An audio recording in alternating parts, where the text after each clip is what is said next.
Girls, आप में से कुछ स्टूडेंट मुझसे पूछ रहे थे ये लेसर लॉरेंज मॉडल कौन सा है। तो उसके लिए मैं आपको ये एक्सप्लेन कर रहा हूँ कि लेसर लॉरेंज मॉडल है क्या एक्चुअल में।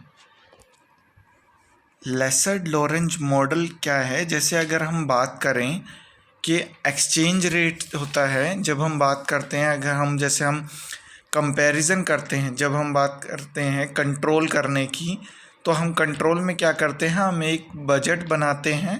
कोई भी चीज़ करने से पहले हम क्या करते हैं, ईयर की शुरुआत में हम किसी भी चीज़ का क्या बनाते हैं, बजट बनाते हैं। और उस बजट को हम मान लीजिए कोई हमने पैसा बजट बनाया है, और उस बजट को कि भी हमने इतना पैसा खर्च करना है या हमारा इतना पैसा खर्च होना है, उसके बाद हमारा जो एक्चुअल परफॉर्मेंस है वो हमारे साल के अंत में हम ये देखते हैं कि भाई जो हमने बजट बनाया था उसके अकॉर्डिंग हमारा हुआ है या नहीं हुआ। ठीक है। तो अगर हम बात करते हैं डोमेस्टिक, अगर हम डोमेस्टिकली अपनी कंट्री के अंदर अगर हम बात करें, तो कोई भी ऑर्गेनाइजेशन बजट बनाती है, वो करेंसी जो एक्सचेंज रेट है सेम करेंसी होती है, कि वो आपके मान लीजिए होम करेंसी जो है उसी कंट्री की है, वो कंपनी होम करेंसी में ही अपना बजट बनाती है, और एक्चुअल परफॉर्मेंस जो होती है, जो आपके ईयर के एंड में होती है, वो एक्चुअल परफॉर्मेंस भी क्या होती है, उसी सेम करेंसी में होती है। लेकिन अगर हम बात करें कि भाई आपका इंटरनेशनल लेवल पे जब कोई दो कंट्रियां या दो कंट्रियों की जो आपकी डिफरेंट नेशन से जो दो कंपनियां हैं, उनकी नेशन जो है, कंट्री जो है वो अलग अलग है, और उनका जो एक्सचेंज रेट होगा वो भी क्या होगा, अलग अलग होगा। हो सकता है कि भाई आपका सेम टाइम पे, यानी कि हमारा मान लीजिए अगर हम बात करें, एक कंपनी इंडिया की है और एक यूएसए की कंपनी है, तो एट द बिगिनिंग उसका जो एक्सचेंज रेट होगा वो आपका कुछ और होगा। जब हम बजट बना रहे हैं, हमारा जो बजटेड हमारा सेल्स है या जो भी हम डेटा बना रहे हैं, बजटेड डेटा जो है उसका जो एक्सचेंज रेट है, मान लीजिए जैसे आपकी बुक में यह एग्जांपल दिया हुआ है, जैसे यहाँ पे मान लीजिए अगर हमारा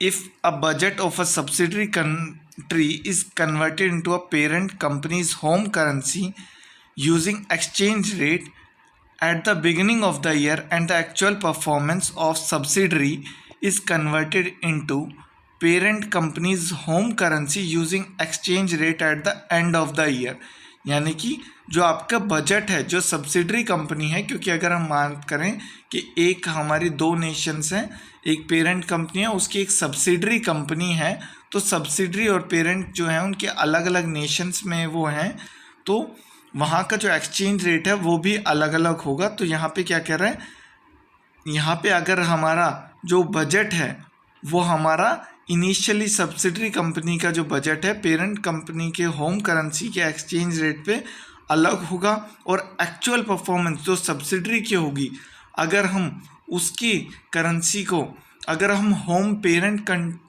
जो नेशन है उसकी करेंसी से अगर हम कन्वर्ट करें या देखें उसको एक्सचेंज रेट के अकॉर्डिंग, तो उसका currency exchange rate at the end of the जो होगा ईयर वो अलग होगा, उसकी परफॉर्मेंस जो होगी वो अलग होगी। क्यों?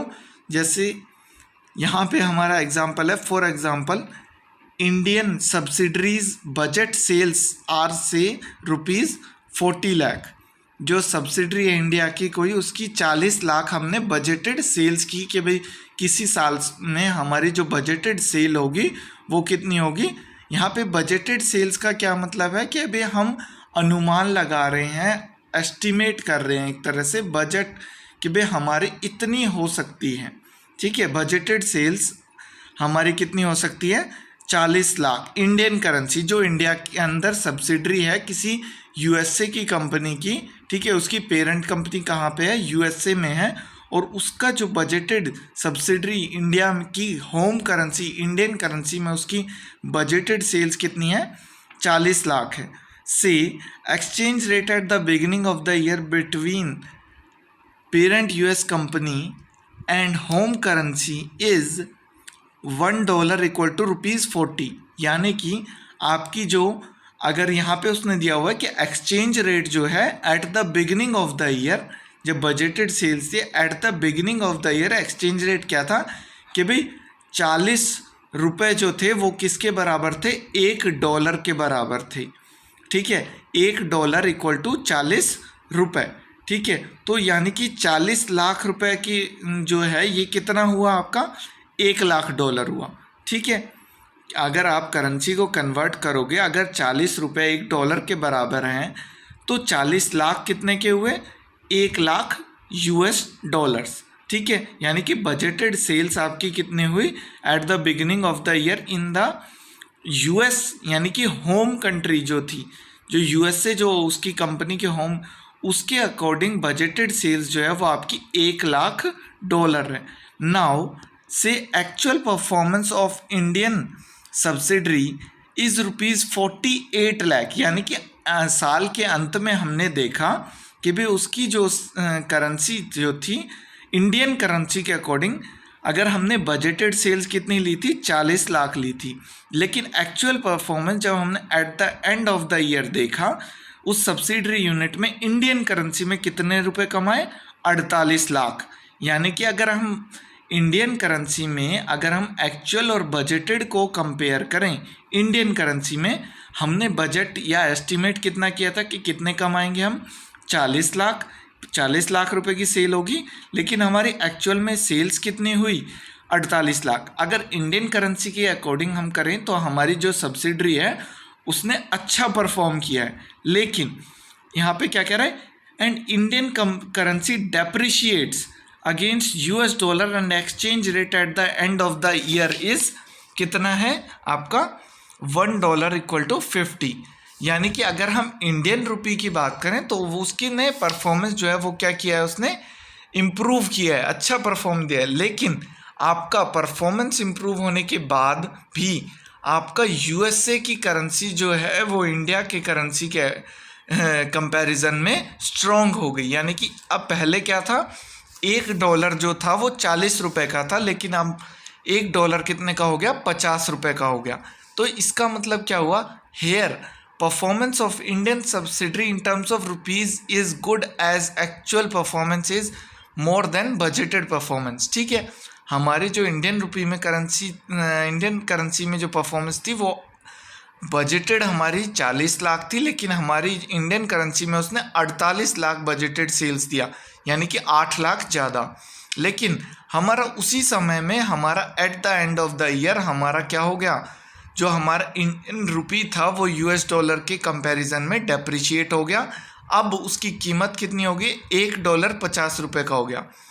But in terms of $, budgeted sales are ₹1 lakh, यानी कि हमने शुरुआत में बताया था कितना था, $, में $1 लाख थी। एंड एक्चुअल परफॉर्मेंस इज़, अब एंड में क्योंकि उसका हमारा रुपी, इंडियन रुपी करेंसी जो है डेप्रिशिएट हो गई, अब वो $1 कितने का हो गया, 50 रुपये का। तो उसके अकॉर्डिंग हमने $1 लाख नहीं कमाए एंड में, एक्चुअल परफॉर्मेंस के हिसाब से कितने कमाए हमने, कितनी सेल्स हुई हमारी, $96,000। So in terms of US dollar, Indian subsidiary has failed to achieve its budgeted sales, but here in reality Indian subsidiary is underrated because of decline in the value of Indian rupee against US dollar. The opposite may hold true if Indian currency appreciate against US dollar. ठीक है, तो यहाँ पे वो क्या कह रहा है, अपोजिट भी हो सकता है इसका, कि भाई पहले हमारा मान लो 50 रुपये का $1 था और अब हमारा क्या हो गया, 40 रुपये का $1 हो गया, यानी कि इंडियन करेंसी अप्रिशिएट हो गई है। यानी कि पहले जो हमने 1 लाख थे, ठीक है, मान लीजिए पहले हमारे $, कितने थे, 1 लाख थे, तो अब हमारे वो कितने हो गए हैं, 1,10,000 मान लो, कुछ ऐसे ही, ठीक है, कि अप्रिशिएट हो गए हैं वो।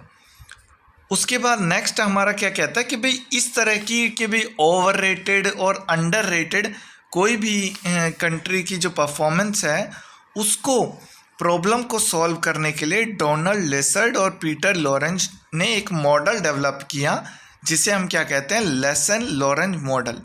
ठीक है, in this model Lessard and Lorange stated the 3 exchange rates on can be used to translate foreign currency into home currency for evaluating actual performance with budgeted performance। तो इसके अंदर आपका क्या है, देखिए सबसे पहले क्या है आपका initial rate, the exchange rate at the beginning of the year. दूसरा है आपका projected rate, the exchange rate forecast at the end of the budgeted period, यानी कि आपका एंड में। ठीक है, the rate is also known as forward rate, the exchange rate forecast, यानी कि आपका प्रोजेक्टेड रेट है, ये आपका कि भाई हो सकता है।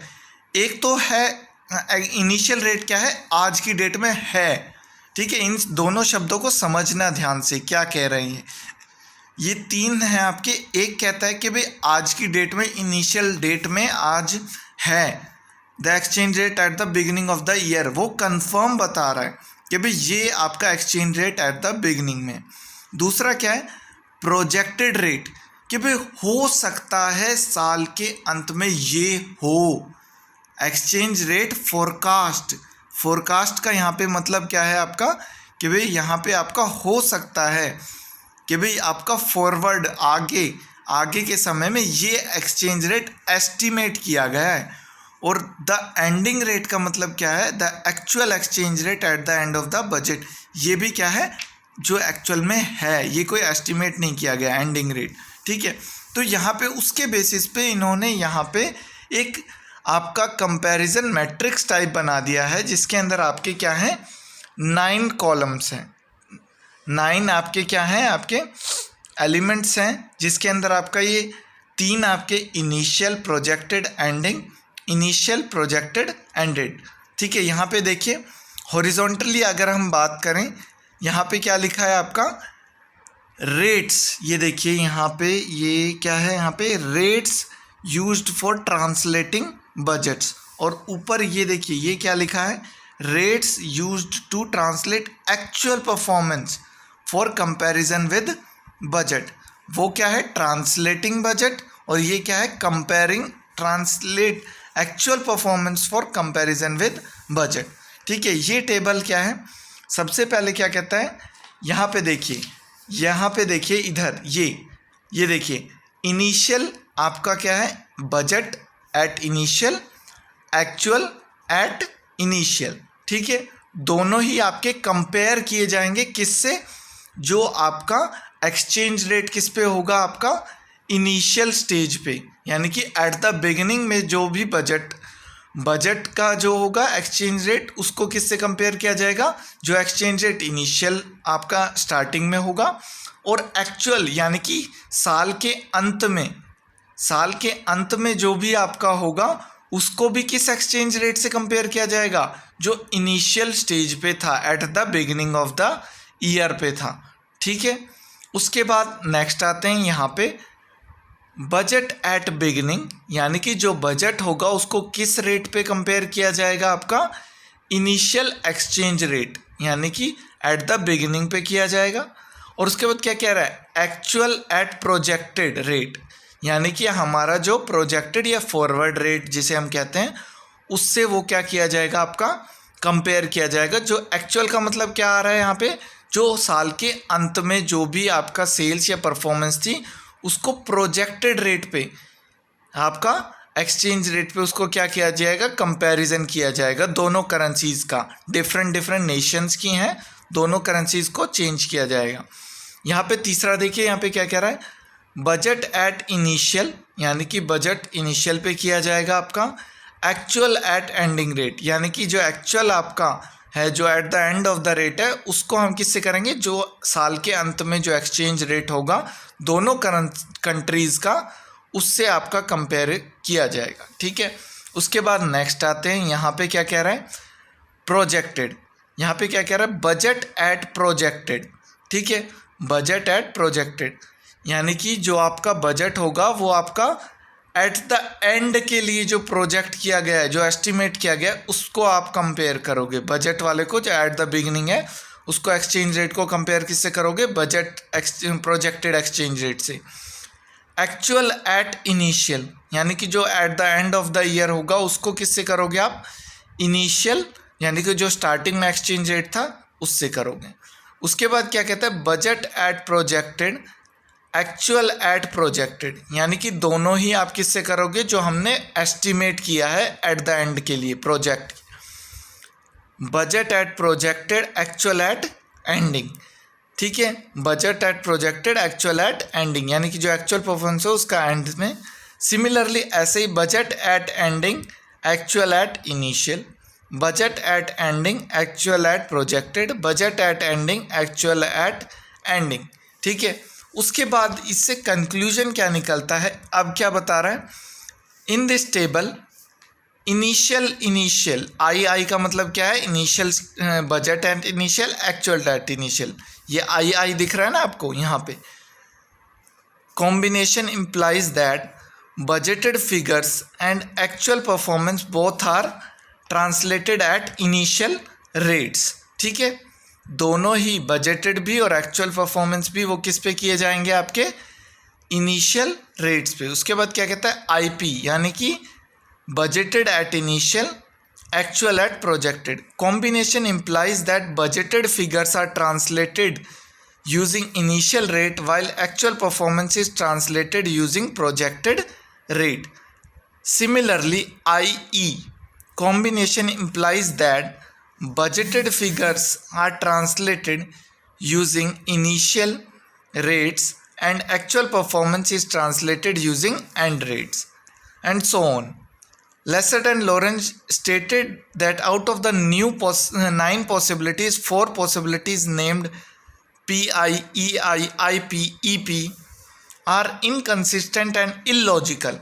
क्यों inconsistent and illogical कह रहा है ये इसे, क्योंकि यहाँ पे देखिए अगर हम बात करें, ये देखिए IP में क्या कह रहा है, बजट एट इनिशियल यानी कि बजट तो इनिशियल पे होगा लेकिन एक्चुअल जो है वो किस पे होगा, प्रोजेक्टेड पे। ऐसा पॉसिबल नहीं है, ठीक है। ऐसे ही सिमिलरली यहाँ पे क्या कह रहा है, वो आपका बजट जो होगा मतलब जो इनिशियल स्टेज पे होगा वो तो एंड वाले पे एक्सचेंज रेट से कंपेयर होगा जो हम एस्टिमेट कर रहे हैं, और जो एक्चुअल होगा यानी कि जो eight the end of the year actual performance आएगी उसको हम एट द बिगिनिंग वाले इनिशियल रेट से करेंगे, ये भी पॉसिबल नहीं है। बजट एट एंडिंग यानी कि जो शुरुआत में जो eight the beginning of the year है उसको तो एंडिंग रेट से, और जो एक्चुअल वाला है उसको इनिशियल से, ये भी नहीं हो सकता। तो यहाँ पे और क्या कह रहा है, बजट एट एंडिंग यानी कि जो इनिशियल है और एक्चुअल एट प्रोजेक्टेड, तो ये चारों ही इसने क्या कर दिए, एलिमिनेट कर दिए। तो यहाँ पे क्या कह रहा है, the remaining 5 combinations can be used for comparing budgeted data with actual data. The 3 combination named II, PP, EE are same exchange rate, use same exchange rate for translating, comparing budgeted figures and actual performance. The remaining 2 combinations can also result in exchange rate distortion. Have recommended the use of PP combination to translate both budgeted figures and actual figures using projected exchange rate. तो उन्होंने क्या कहा है कि भाई आपका सबसे बेहतर कौन सा है, ये बजटेड एट प्रोजेक्टेड, एक्चुअल भी प्रोजेक्ट पे, दोनों ही आपके एस्टिमेटेड पे आप करें, ठीक है।